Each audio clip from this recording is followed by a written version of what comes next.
நீங்க ஒரு நாளைக்கு 200 ரூபா கணக்கு 44 லட்சத்துல போய் நிற்கும். என்னப்பா 6000 தான் போடுறேன் 14 லட்சமா அப்படின்னு நீங்க பேசல தெரியுது. 14 லட்சம் போட்டிருப்பீங்க. ஆனா இன்னொரு விஷயம் என்னன்னா கூட்டு வட்டி சொன்னல, அந்த கூட்டு வட்டி மட்டும் உங்களுக்கு 29 லட்சம் வந்துடும். கடன் வாங்கல, கடன் கிடையாது, நாங்க கடன் இல்லாம பெரிய அளவுல சம்பாதிக்கலாம் கூட எனக்கு பிரச்சனை கிடையாதுப்பா, எங்க அப்பா அம்மா எனக்காக இதை பண்ணி வச்சாங்க அப்படின்ற பேர் இருந்துச்சுன்னா உங்களுக்கும் அது பெருமை. இல்லைன்னா நீங்க போட்ட காலத்துல இருந்து 7 வருஷத்துலயே வந்து இல்ல அந்த 7 வருஷம் கழிச்சு எனக்கு தேவை இருக்கு அப்படின்னாலும் நீங்க 7 வருஷம் எடுத்துக்கலாம். ஆனா முக்கியமான விஷயம் 9.7% கூட்டு வட்டி. நீங்க போட்ட அசல் குறையவே குறையாது, அது சேஃப்டி. ஏன்னா கவர்மெண்ட்ல தான் நீங்க போடுறீங்க. இது எல்லாத்தையும் கணக்கு பண்ணும்போது கிட்டத்தட்ட 44,18,292 ரூபா. என் பையனுக்கு தேவையானது மொத்தமா செய்வோம், கடன் இல்லாத.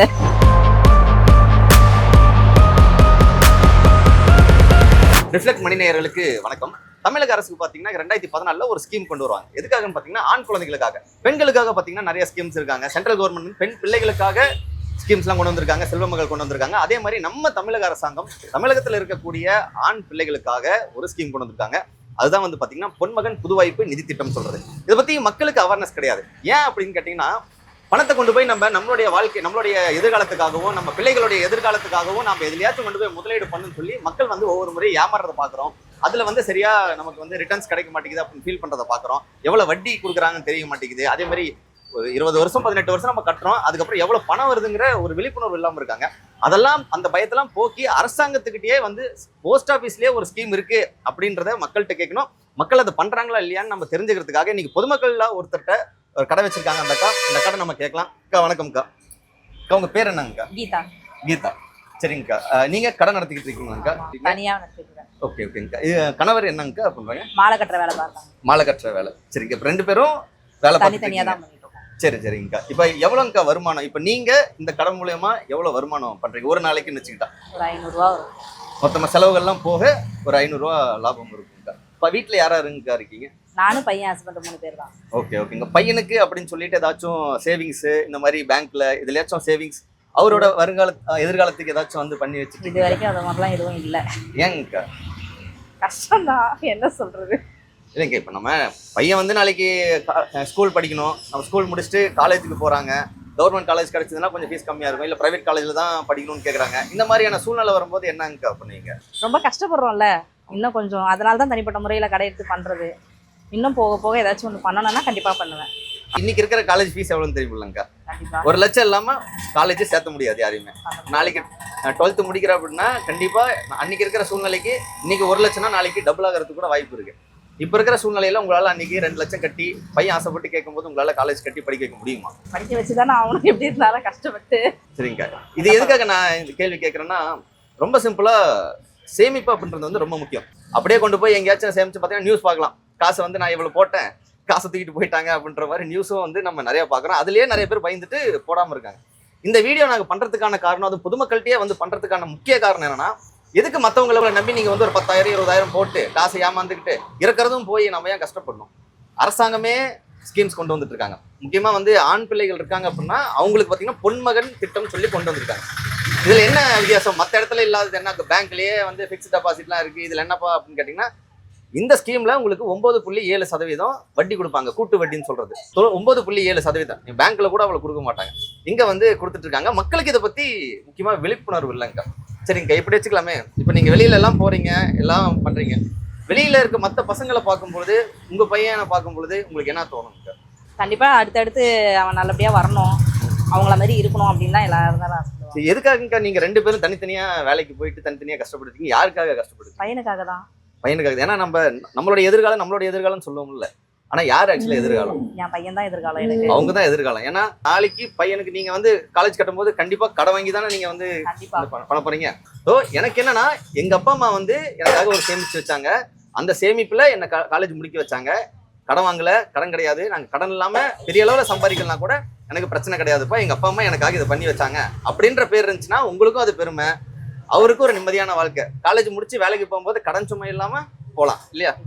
இது கவர்மெண்ட் கொடுத்த ஸ்கீம் தான். நீங்க வந்து போஸ்ட் ஆஃபீஸ்லேயே போய்க்கலாம். நீங்க வந்து இது வந்து சேஃப், எந்த பிரச்சனையும் கிடையாது. நீங்க என்ன அசல் போடுறீங்களோ அந்த அசல் எதுவுமே ஆகாது. அது இல்லாம 9.7% வந்து வந்துடும். இதுல நீங்க வந்து ஒரு நாளைக்கு 500 ரூபா நீங்க சம்பாதிக்கிறேன்னு சொல்றீங்க இல்லையா? இப்போ கணவர் அவரு எவ்வளவு சம்பாதிக்கிறாங்க? அவரு ஒரு 500 ரூபா சம்பாதிக்கிறாங்க. 2 பேரும் சேர்ந்து 1000 ரூபா சம்பாதிக்கிறாங்க. ஒரு நாளைக்கு அவருக்காக சேர்த்து வைக்கணும் அப்படின்னா எவ்வளவு சேர்த்து வைக்கணும்? நீங்க சம்பாதிக்கிற 1000 ரூபால சேர்த்து வைக்கணும்னா ஒரு நாளைக்கு அப்படின்னு ஒரு 200 ரூபா. இப்போ 200 ரூபாவை இந்த ஸ்கீம்ல போட்டீங்க அப்படின்னா நீங்க ஒரு 15 வருஷத்துக்கு நீங்க தொடர்ந்து போடணும். மீதி 5 வருஷம் வேணும்னா எக்ஸ்டெண்ட் பண்ணிக்கலாம். இல்லைன்னா நீங்க போட்ட காலத்துல இருந்து 7 வருஷத்துலயே வந்து இல்ல நான் அந்த 7 வருஷம் கழிச்சு எனக்கு தேவை இருக்கு அப்படின்னாலும் நீங்க 7 வருஷம் எடுத்துக்கலாம். 20 வருஷம் கழிச்சு நீங்க பாத்தீங்கன்னா உங்களுக்கு எவ்வளவு பணம் இருக்குன்னு நினைக்கிறீங்க? இப்ப ஒரு நாளைக்கு 200 ரூபா சொன்னீங்க, அப்ப மாசத்துக்கு எவ்வளவு? 6000 ரூபா. 6000 ரூபா நீங்க மாசம் மாசம் போட்டு வந்தீங்கன்னா கரெக்டா ஒரு 20 வருஷம் கழிச்சு எவ்வளவு பணம் இருக்குன்னு நினைக்கிறீங்க? சரி பாத்துடலாங்களா அது எவ்வளவுன்னு? மாசம் 6000 ரூபா நீங்க போட்டு வரீங்க, ஒரு நாளைக்கு 200 ரூபா உங்க பையனுக்காக போட்டு வரீங்க. 9.7% சாதா வட்டி இல்ல கூட்டு வட்டி சொன்னா 20 வருஷத்துக்கு போடுறீங்க. ஏன்னா பையனோட எதிர்காலம், அவங்க படிக்கணும், இல்ல படிச்சு முடிச்சதுக்கு அப்புறம் ஏதாச்சும் ஒன்று வாங்கணும், ஏதாச்சும் பண்ணாலும் 20 வருஷத்துக்கு நீங்க போடுறீங்க. நீங்க எவ்வளவு இன்வெஸ்ட் பண்ணிருப்பீங்க, எவ்வளவு முதலீடு பண்ணிருப்பீங்கன்னா 14 லட்சம் முதலீடு பண்ணிருப்பீங்க. என்னப்பா 6000 தான் போடுறேன் 14 லட்சமா அப்படின்னு நீங்க புரியுது, உங்க ஃபேஸ்ல தெரியுது. 14 லட்சம் போட்டிருப்பீங்க. ஆனா இன்னொரு விஷயம் என்னன்னா, கூட்டு வட்டி சொன்னல, அந்த கூட்டு வட்டி மட்டும் உங்களுக்கு 29 லட்சம் வந்துடும். கட்டினது என்னமோ 14 லட்சம் தான், அதை விட அப்படியே டபுளா கூட்டு வட்டி மட்டும் 29 லட்சம் வந்திருக்கும். நீங்க மொத்தமா கரெக்டா 20 வருஷம் கழிச்சு பையனுக்கு ஏதாச்சும் செலவு பண்ணலாம், இல்ல கல்யாணம் பண்ணலாம், காலேஜுக்கு பண்ணலாம் எடுக்கலாங்கும் போது உங்களுக்கு எவ்வளவு பணம் இருக்குன்னு நினைக்கிறீங்க? ஒரு குத்து மதிப்பான சொல்லுங்களேன். 20 லட்சம் இருக்குன்னு சொல்றீங்களே, 44 லட்சம் இருக்கும்.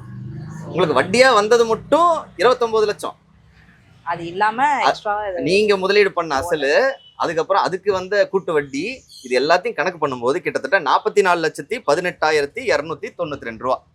நான் சொன்னேன் இல்லைங்களா, 6000 மாசம் போடுறீங்க, வட்டி 9.7%, 20 வருஷத்துக்கு போடுறீங்க. போட்ட பணம் 14,40,000 ரூபா போட்டிருப்பீங்க. நீங்க போட்ட 14 லட்சத்துக்கு வந்திருக்கும் இல்லையா வட்டி, அது மட்டுமே 29,78,292 ரூபா. அப்ப மொத்த பணம் 44,18,292 ரூபா. நீங்க சொல்லுங்க, இப்ப 44 லட்ச ரூபா 20 வருஷம் கழிச்சு கையில இருக்கு, என்ன பண்ணீங்க? கண்டிப்பா என் பையனுக்கு தேவையானதை மொத்தமா செய்வோம், கடன் இல்லாத.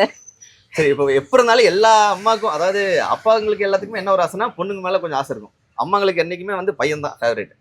இப்போ 44 லட்சத்துல கல்யாணம் பண்ணா எந்த மாதிரி இங்க பண்ணலாம்? ஓஹோன்னு பண்ணுவேன். எப்படி இருக்கு உங்களுக்கு? சந்தோஷமா இருக்கும். ஆனா கல்யாணம் பண்ணும்போது கடன் வாங்கி பண்ண முடியுமா? ஆனா கல்யாணம் பண்ணுங்கும் போது நம்ம கையில இருக்கு, நம்ம ஏன் யாருக்கிட்டே வச்சு கடன் வாங்கணும்? நம்ம பணத்தை வச்சு நம்ம ஜாம் ஜாம் பண்ணலாம். இன்னைக்கு ஒண்ணு இல்லைங்க, 100 ரூபாய் ஒரு டீ கடைக்கு எடுத்துட்டு போனா டீ சாப்பிட்றோம், ஒரு சமோசா சாப்பிட்றோம், இல்லை வந்து நம்ம போடுறோம் அப்படின்னாலே 2 பேர் போனால் 100 ரூபா காலி ஆயிடும். நீங்க 200 ரூபா மிச்சம் பண்ணுங்க, ஒரு நாளைக்கு 200 ரூபா எடுத்து வச்சிருங்க. எடுத்து வச்சுட்டீங்கன்னா ஒரு நாளைக்கு 200 ரூபாங்கிறது கம்மியாக தான் தெரியும். 200 தானே அப்படின்ற மாதிரி இருக்கும். மாசத்துக்கு 6000 நீங்க 200 ரூபா சேர்த்துச்சிங்கன்னா 6000 செஞ்சுச்சுப்பான்னு நினைப்பீங்க. ஆனா 20 வருஷம் கழிச்சு நீங்க ஒரு நாளைக்கு 200 ரூபா கணக்கு 44 லட்சத்துல போய் நிற்கும். கால டைம்ங்கிறது ஓடிடும்ல. பையன் இப்பதான் பிறந்த மாதிரி இருக்கு, கண்டிப்பா வயசு இப்ப 10 ஆகல. அதனால சேவிங்ஸ் ஆரம்பிங்க, முதலீடு பண்ணுங்க. ஏன்னா பையனே எதிர்காலம் அப்படிங்கும் போது நம்ம கண்டிப்பா அவங்களுக்கு பண்ணுவோம். இன்னொரு விஷயம், 15 வருஷத்துக்கு தொடர்ந்து போட்டுக்கிட்டே இருக்கணும், அது ரொம்ப முக்கியம். எனக்கு அந்த செலவு வந்துருச்சு, எமர்ஜென்சி வந்துருச்சுன்னு அதில் கை வைக்கவே கூடாது. ஏன்னா நீங்க கை வச்சீங்கன்னா எதிர்காலம் பாதிக்கும். கண்ணை மூடிட்டு போடுங்க, ஆனால் கண்ணை மூடிட்டு உங்க பையனை நினைச்சு 15 வருஷம் பல்ல கடிச்சிட்டு கூட போட்டுக்கிட்டே வாங்க. 20 வருஷம் கழிச்சு 44 லட்ச ரூபா கிடைக்கும்டா. ஆரம்பிச்சிருவீங்க இந்த ஸ்கீமை. கவர்மெண்ட் ஸ்கீம் தான், நம்பலாம். இது அரசாங்கம் மாறும், அதிமுக திமுக இல்லை வந்து டிவிக்கா கட்சி வரும், நாம் தமிழ் யாரு வந்தாலும் கவர்மெண்ட் ரன் பண்றது தான் அது. சரிக்கா, நன்றி. எங்களுக்காக டைம் கொடுத்ததுக்கு ரொம்ப நன்றிங்கக்கா.